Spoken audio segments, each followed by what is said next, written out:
अस्सलाम वालेकुम नाज़रीन, रूबी न्यूज़ के साथ मैं हूं मोहम्मद अख्तर। सबसे पहले नजर डालते हैं सुर्खियों पर।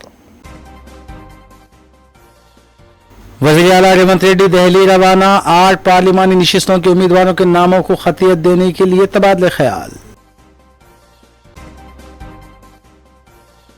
ग्रेटर हैदराबाद की 3 पार्लिमानी नशिस्तों पर बीआरएस के उम्मीदवार कामयाब होंगे। बीआरएस वर्किंग प्रेसिडेंट केटी रामाराव का दावा।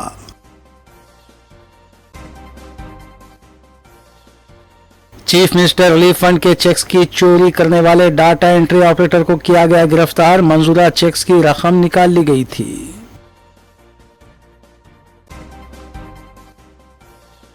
राजेंद्र नगर पुलिस स्टेशन हदूद में सरखी की वारदात। 20 तोले तिलाई जेवरात और 50 तोले नखरवी जेवरात का सरखा।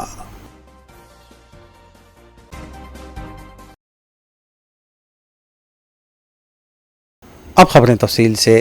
वज़ीर आला रेवंत रेड्डी, नायब वज़ीर आला भट्टी विक्रमार्का और रियासती वज़ीर उत्तम कुमार रेड्डी चारशंबे की शाम दिल्ली के लिए रवाना हुए।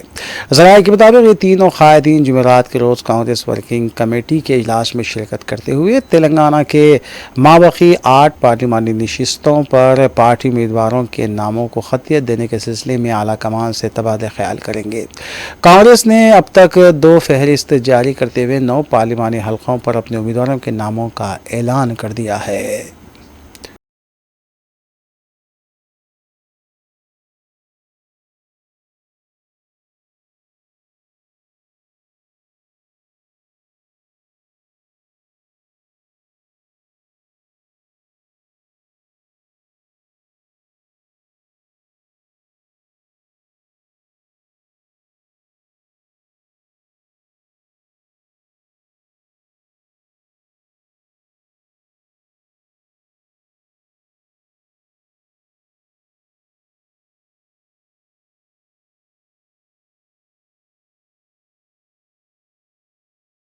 ग्रेटर हैदराबाद में विजय लक्ष्मी का कांग्रेस में शमूलियत इख्तियार करना यकीनी नज़र आ रहा है, क्योंकि उन्होंने अंदरून 8 यौम में कांग्रेस के 2 क़ायदीन इंचार्ज रियासत तेलंगाना कांग्रेस दीपा दास मुंशी और आज सिकंदराबाद पार्लिमानी हल्के के कांग्रेस उम्मीदवार डी नागेंद्र से मुलाकात की।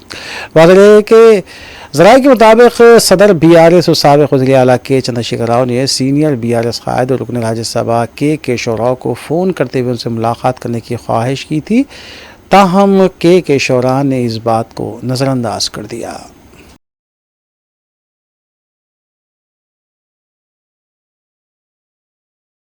बीआरएस वर्किंग प्रेसिडेंट केटी रामाराव ने तेलंगाना भवन में बीआरएस के मल्काजगिरी पार्लिमानी हल्के के उम्मीदवार लक्ष्मा रेड्डी की तायद में मुनक़िदा इजलास से खिताब करते हुए बताया कि साबिक़ सदर ऑल इंडिया कांग्रेस राहुल गांधी और वज़ीर आला रेवंत रेड्डी के बयानात में निफास पाया जाता है।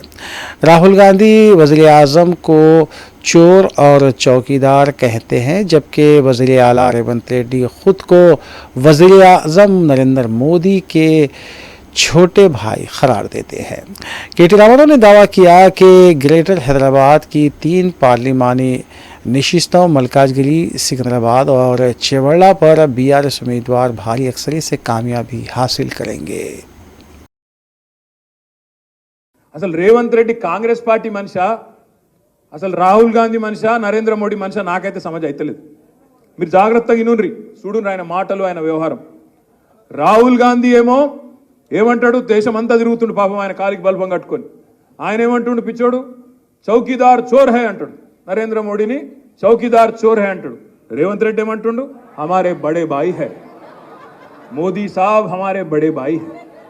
ఆయన చోర్ అంటాడు, ఈయన బడే బాయ్ అంటాడు. ఆడ రాహుల్ గాంధీ ఏమో పాపం అమాయకుడు, అదానీ ఫ్రాడ్ హై అంటుండు. అదానీ ఫ్రాడు దొంగ అంటుండు. ఈయనేమంటుండు, అదానీ హమారే ఫ్రెండ్ హై, ఫ్రాడ్ నహీ హై. ఇది రేవంత్ రెడ్డి గారి మాట. ఇంకొక మాట మీరు చూడండి, గుజరాత్ మోడల్ ఫేక్ హై అని రాహుల్ గాంధీ అంటాడు. గుజరాత్లో డొల్లాది ఉత్తదే ఫేక్ మోడల్ అని ఎవరు అంటుండ్రు? ఇవాళ రాహుల్ గాంధీ. రేవంత్ రెడ్డి ఏమంటుండు, మా తెలంగాణ మోడల్ కాదు, తెలంగాణను నేను గుజరాత్ చేస్తా అంటుండు. తెలంగాణను గుజరాత్ మోడల్ అంటే ఏం చేస్తావు? ఇక్కడ కూడా గోద్రా లెక్క, ఇక్కడ కూడా మైనారిటీల కొంపలు ఉచ్చుకొని బుల్డోజర్లు తెచ్చి ఇండ్లు గులగొట్టి దిక్కుమాలిన పనులు చేసి హిందూ ముస్లిం ఫీలింగులు తెస్తావా? ఏంటిది గుజరాత్ మోడల్ అంటే? రాహుల్ గాంధీ ఏమో అరవింద్ కేజ్రీవాల్ని అరెస్ట్ చేసుడు తప్పు, లిక్కర్ స్కామ్ లేదు, మన్ను లేదని ఆయన అంటుండు. నా ఇన్సాఫీ అంటుండు. రేవంత్ రెడ్డి ఏమో కవితమ్మని అరెస్ట్ చేసుడు కరెక్టే, స్కామ్ అని ఇక్కడ వీడు మాట్లాడతాడు. నేను అందుకే అంటున్నా, ఎవల మనిషివి నువ్వు? రాహుల్ గాంధీ మనిషివా, కాంగ్రెస్ మనిషివా, బీజేపీ మనిషివా, నరేంద్ర మోడీ మనిషివా చెప్పు. నువ్వే ఆలోచించు, మీరు జాగ్రత్తగా ఆలోచించండి. ఆయననేమో చౌకీదార్ చోర్ అంటే ఈయననేమో నై బడే బాయ్. ఆయన ఫ్రాడ్ అంటాడు అదాని, ఈయననేమో ఫ్రెండ్ అంటాడు. లిక్కర్ స్కామ్ లేదని ఆయన అంటాడు, స్కామ్ ఉందని ఈయన అంటాడు. గుజరాత్ మోడల్ ఫేక్ అని ఆయన అంటాడు, కాదు జబర్దస్త్ మోడల్ అని ఈయన అంటాడు. నేను అందుకే అంటున్నా, మిత్రులారా ఆలోచించుండ్రి. ఒక్క ఓటు ఇవాళ రేవంత్ రెడ్డి పార్టీకి వేసినా మళ్ళా అది అల్టిమేట్గా లాభం అయ్యేది బీజేపీకే. ఇది నేను చెప్తున్నా, మీరు రాసి పెట్టుకోండి, గుర్తు పెట్టుకొని, యాద పెట్టుకొని. నేను చెప్తే ఇవాళ మీకు కొద్దిగా ఎక్కువ చెప్తున్నామో అనిపిస్తుంది, కానీ రేవంత్ రెడ్డి రేపు ఆయన స్కెచ్ అంతా ఒకటే. ఒక 30-40 మంది కాంగ్రెస్ ఎమ్మెల్యేలను వేసుకోవాలి, ఎత్తుకోవాలి. దబ్బన వస్తే మన టీఆర్ఎస్లో కూడా 5-10 మందిని గుంజుకోవాలి. మొత్తానికి అందరు కలిసి బీజేపీలకు డైవ్ కొట్టాలి, మోడీ దగ్గర పోయి కాళ్ళ దగ్గర కూర్చోవాలన్నదే రేవంత్ రెడ్డి యొక్క ఎత్తుగడ. ఇది పార్లమెంట్ తర్వాత జరుగుతుంది, పార్లమెంట్ తర్వాత ఇదే జరుగుతుంది, మీరు యాద పెట్టుకోండి. ఎందుకంటే ఇప్పటికి నేను 10 సార్లు అన్నా ఈ మాట. రేవంత్ నువ్వు చెప్పు అన్నా, చెప్తలేడు. ఎక్కడ కమిట్ అయితలేడు. దబ్బన కమిట్ అయితే మళ్ళీ ఎక్కడ దొరకబట్టుకుంటారు అని కమిట్ అయితలేడు. మల్కాజ్గిరి రమ్మంటే కమిట్ కాడు. రేవంత్ నువ్వు ఉంటావా కాంగ్రెస్లో, బీజేపీలోకి పోతావా అంటే కమిట్ కాడు. ఎందుకంటే ఆయనకు అలవాటు, అన్ని పార్టీలు ఖతమైపోయినాయి, అన్ని చూసిండు ఆయన. మొదలు చాలు చేసిండు, బీజేపీలోకి వెళ్ళి షురువు అయింది ఆయనది, ఏబీవీపీలు ఉండే. ఆంచెల్లి టీఆర్ఎస్లోకి వచ్చిండు, టీఆర్ఎస్లోకి వెళ్ళి టీడీపీలోకి పోయిండు, టీడీపీలోకి వెళ్ళి కాంగ్రెస్లోకి పోయిండు, కాంగ్రెస్లోకి వెళ్ళి మళ్ళీ రేపు కంపల్సరీ బీజేపీలకు మళ్ళీ మాతృ సంస్థలకే రేవంత్ రెడ్డి పోతాడు. ఇది మీరు యాద పెట్టుకోండి అనే మాట కూడా నేను మీకు విజ్ఞప్తి చేస్తా ఉన్నా. सीनियर कांग्रेस कायद वी हनुमंतराव की नाराज़गी को दूर करने के लिए वज़ीर आला रेवंत रेड्डी ने उनसे तेलंगाना कांग्रेस वर्किंग प्रेसिडेंट महेश कुमार गौड़ के हमरा अपनी ख़यामगाह पर मुलाकात की। हनुमंतराव ने वज़ीर आला को तयक़ुन दिया कि वो कांग्रेस को मुस्तहकम करने के लिए हमेशा उनका साथ देंगे। वादिया के खम्मम पार्लिमानी हल्के से हनुमंतराव को टिकट ना मिलने की क़यासारियों को देखते हुए हनुमंतराव कुछ दिनों से पार्टी के ख़िलाफ़ बयानात दे रहे थे।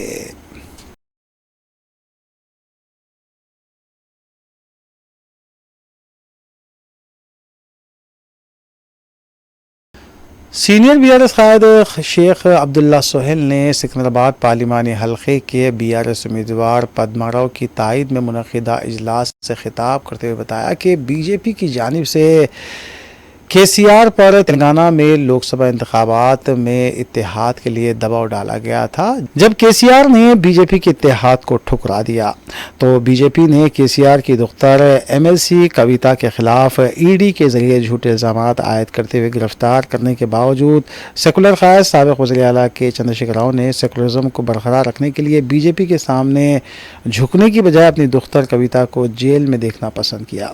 इस मौके पर पद्माराव, केटी रामाराव, श्रीनिवास यादव और गोपीनाथ के अलावा दीगर भी मौजूद थे।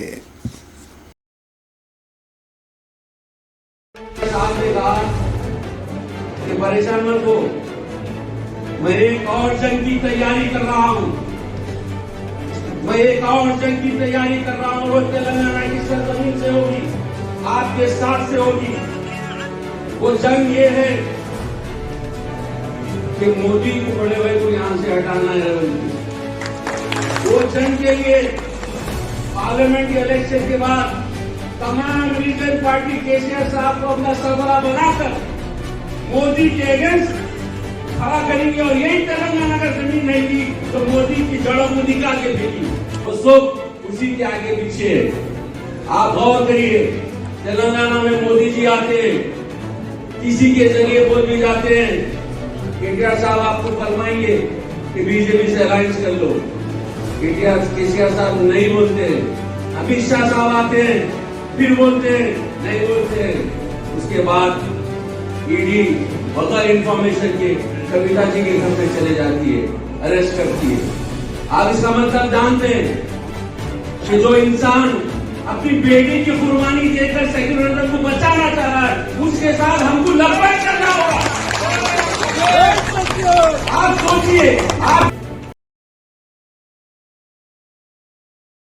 बीआरएस पार्टी के कारगुजार सदर के.टी. रामाराव ने कहा है कि अहम अवामी मसाइल से तवज्जो हटाने के लिए टेलीफोन टैपिंग का मसला उठाया जा रहा है। एक प्रोग्राम से खिताब करते हुए के.टी.आर. ने कहा कि जब हुकूमत कांग्रेस की है तो इस सिलसिले में किसी भी तरह की तहकीकात करवाई जाए। ताहम के.टी.आर. का ये कहना था कि हो सकता है कि पुलिस ने एक दो चोरों के टेलीफोन के टैप किए होंगे। के.टी.आर. ने यह भी कहा कि कांग्रेस पार्टी की 6 गारंटियों का कोई पता नहीं है, अब सिर्फ हरबे इस्तेमाल किए जा रहे हैं।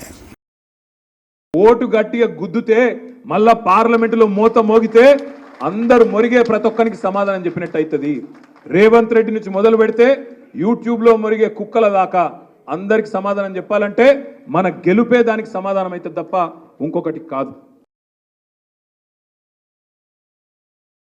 रमज़ान मुबारक के आगाज़ के साथ ही कई हलक़ों में इफ्तार पार्टियों का भी जोश व खरोश के साथ अहतमाम किया जाता है। मजलिसी क़ायदीन मुसलसिल मज़कूरा इफ्तार पार्टियों में मेहमानान ख़ुसूसी की हैसियत से शिरकत कर रहे हैं। इस सिलसिले के तहत क़ायद मुक़द्दम मजलिस अकबरुद्दीन ओवैसी भी दावत इफ्तार में शिरकत कर रहे हैं। 16 रमज़ान मुबारक को भी अकबरुद्दीन ओवैसी ने मजलिसी क़ायदीन की जानिब से मुनक़िद की गई दावत इफ्तार में मेहमान ख़ुसूसी की हैसियत से शिरकत की।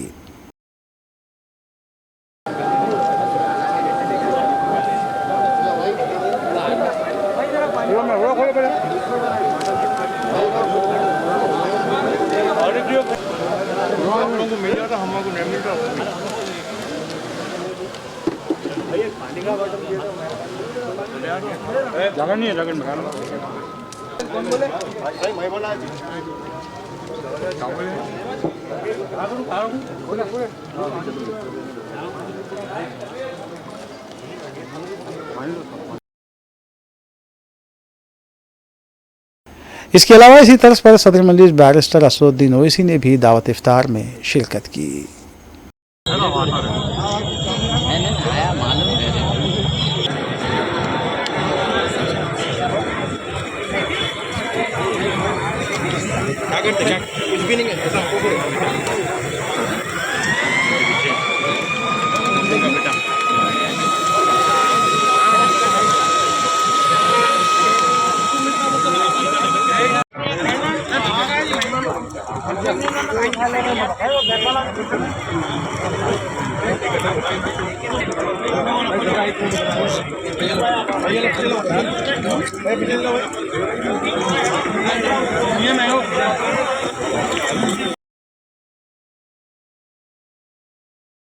कोकटपल्ली की विवेकानंद कॉलोनी में चारशंबे की रात 2 आरटीसी की बसें आपस में टकरा गईं। इस हादसे में एक बस का ड्राइवर जख्मी हो गया, जिसे हॉस्पिटल मुंतकिल कर दिया गया।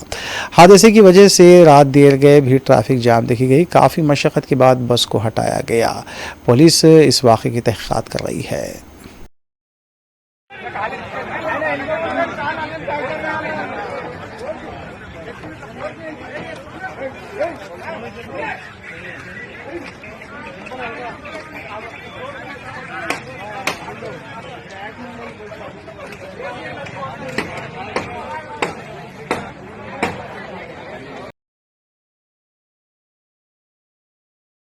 चीफ मिनिस्टर रिलीफ फंड के चेक्स की चोरी करने वाले डाटा एंट्री ऑपरेटर को गिरफ्तार किया गया है। तेलंगाना के साबिक़ वज़ीर हरीश राव ने इस सिलसिले में शिकायत दर्ज करवाई थी। बताया गया कि रवि नायक की बीवी ललताबाई, जो मेदक ज़िले की साकिन थी, सांप के काटने की वजह से ज़ेर इलाज थी, लेकिन इलाज के दौरान उसकी मौत हो गई थी। इस इलाज पर 5 लाख रुपये का खर्च आया था। चीफ मिनिस्टर रिलीफ फंड से इसके लिए 50,000 रुपये और 37,000 रुपये के 2 चेक्स मंजूर हुए थे।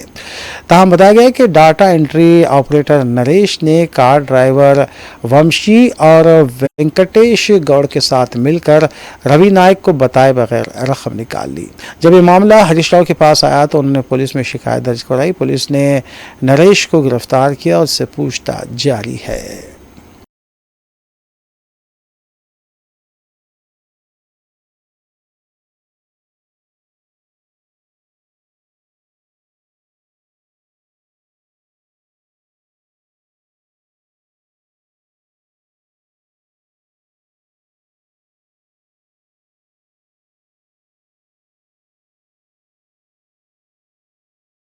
आंध्र प्रदेश के तिरुपति जिले के रीतिगंटा में इलेक्शन ओहदेदारों और पुलिस ने भारी मकदार में राय दहिंदों को मुबैना तौर पर राग़िब करने के लिए दी जाने वाली अशिया को जब्त किया है।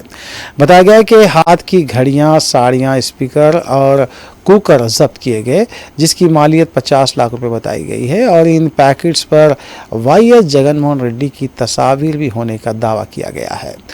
तेलुगुदेशम ने इल्ज़ाम लगाया है कि 3 ट्रक्स में यह सामान रात को गोदाम मुंतकिल किया गया था।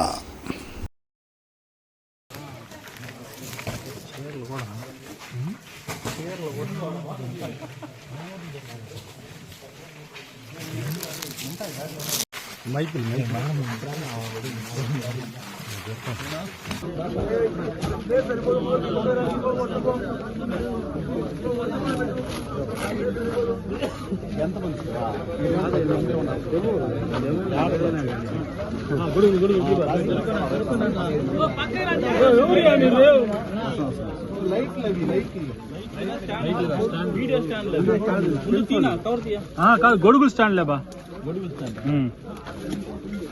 అదే గుడ్డ గొడుగుదే గొడుగు బైక్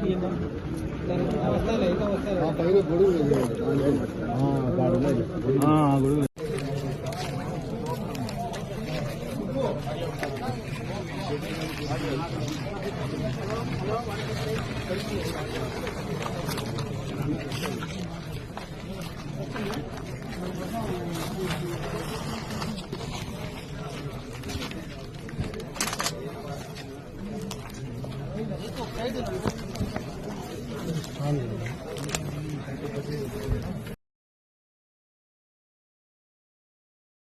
तिरुपति में ही नकली ईवीएम के गोदाम का भी इंकशाफ हुआ है। मुकामी तेलुगुदेशम कारकुनों ने इस सिलसिले में इलेक्शन कमीशन को इत्तला दी।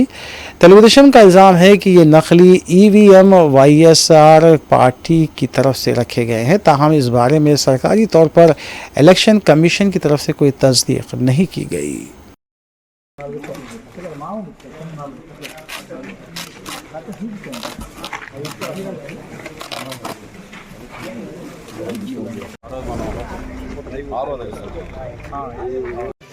సేమ్ అదే విధంగా వాళ్ళు ఉంటాయి అదే వీళ్ళు కూడా ఉంటాయి వీళ్ళు దొరుకుతాయి కదా మనకు।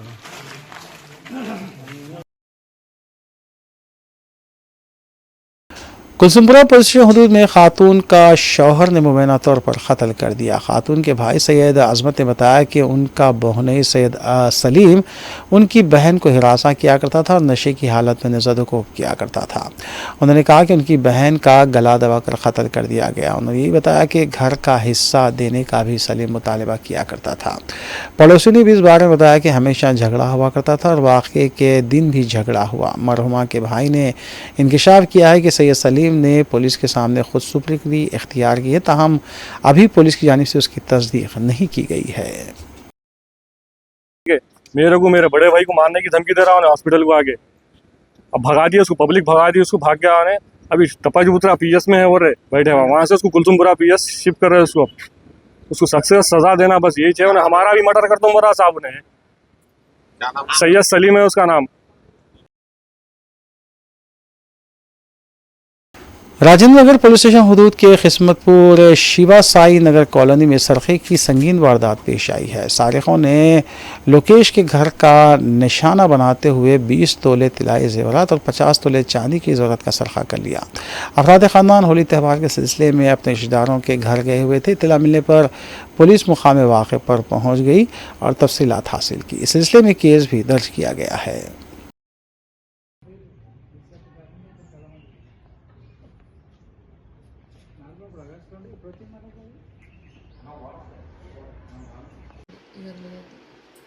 అది నేను లాక్ చేయలేదండి, లాక్ చేయకుండానే లాక్లో అన్నీ తీసుకెళ్తారు.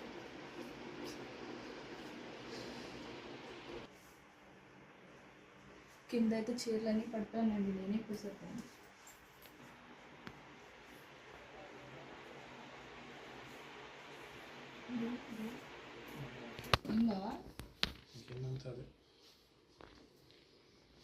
అది ఒక పౌడర్ లేవు క్లోజ్ టీమ్ మరి బ్లాక్ కలర్ వచ్చింది ఇక్కడ. చేతి మార్కులు దాని మీద చేతి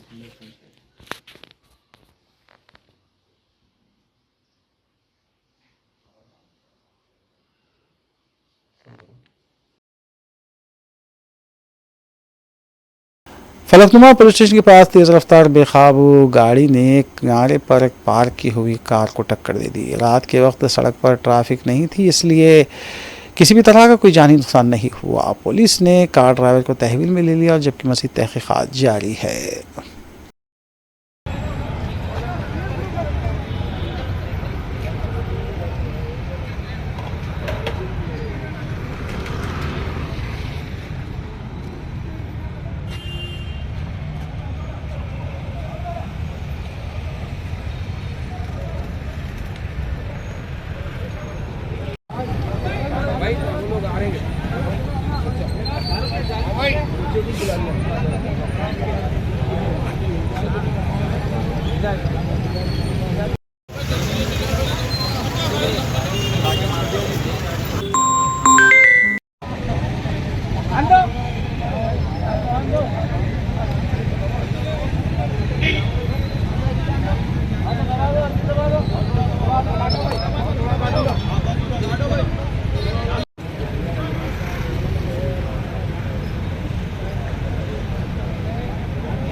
तेलंगाना रंगारेड्डी ज़िले के कंदुकूर में टिप्पर ने बाइक सवार को टक्कर दे दी। इस हादसे में बाइक सवार मुकामी वाक़े पर ही हलाक हो गया। इस हलाकत को लेकर महल्ले के अफराद ख़ानदान और गांव वालों ने सड़क पर बैठकर एहतजाज किया। इसका मुतालबा था कि ज़िम्मेदार शख्स के खिलाफ सख्त कार्रवाई की जाए और महल्लों के अफराद ख़ानदान को एक्स ग्रेशिया दिया जाए।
नाज़रीन, रवि न्यूज़ की दीगर अहम खबरों पर एक नज़र।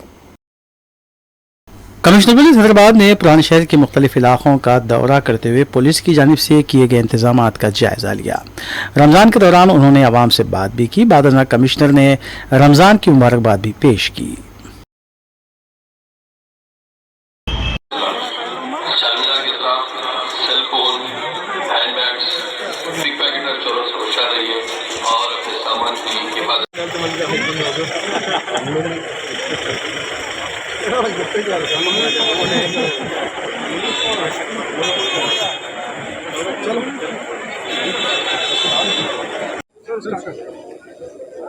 रमज़ान के अवसर पर ये पुराने शहर में या जो रमज़ान त्यौहार मना रहे, यहाँ के लोग के साथ घूमने फिरने में आया हूँ और फिर साथ ही साथ यहाँ की सिक्योरिटी अरेंजमेंट्स कैसे है, हमारे लोगों का अलर्टनेस कैसे है, ट्रैफिक खास करके ट्रैफिक का क्या यहाँ सिचुएशन है वो देखने के लिए आया।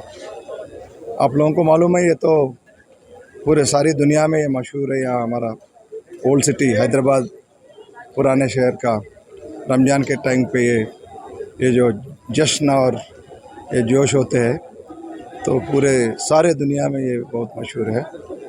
तो यहाँ आके हैदराबाद कोतवाल के रूप में मैं यहाँ आके यहाँ कुछ समय गुजारने के लिए मैं बहुत खुश हूँ और यहाँ हमारे लोग सारे बंदोबस्त पूरे हिसाब के साथ निभा रहे और अगले आने वाले दिनों में भी यहाँ किसी आदमी को किसी संस्था को भी कोई तकलीफ़ नहीं होगा। तो अपने या पुराने शहर के लोगों के रिक्वेस्ट पे हमारा गवर्नमेंट भी यहाँ के दुकान, होटल्स, पान शॉप जो भी है यहाँ, क्योंकि आधी रात में यहाँ पूरा ये यहाँ जागृति आता है, तो पूरे वो टाइम का जो है नॉर्मल सिचुएशन पे जो टाइम है तो उसका रिलैक्सेशन करके सुबह तक ये चालू रहने के लिए वो ये भी हम ऑर्डर इशू किए थे। तो मैं बहुत खुश हूँ यहाँ आके, अच्छा है, मौसम भी अच्छा है।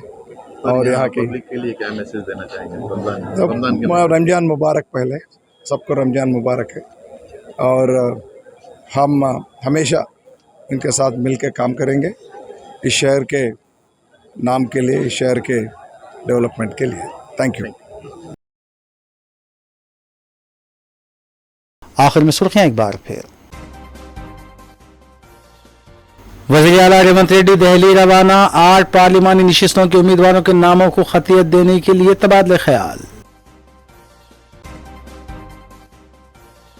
ग्रेटर हैदराबाद की 3 पार्लिमानी नशिस्तों पर बीआरएस के उम्मीदवार कामयाब होंगे, बीआरएस वर्किंग प्रेसिडेंट केटी रामाराव का दावा।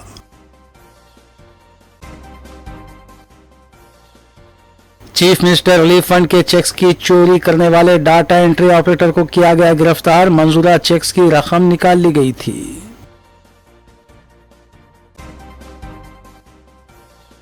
राजेंद्र नगर पुलिस स्टेशन हदूद में सरखी की वारदात, 20 तोले तिलाई जेवरात और 50 तोले नखरवी जेवरात का सरखा।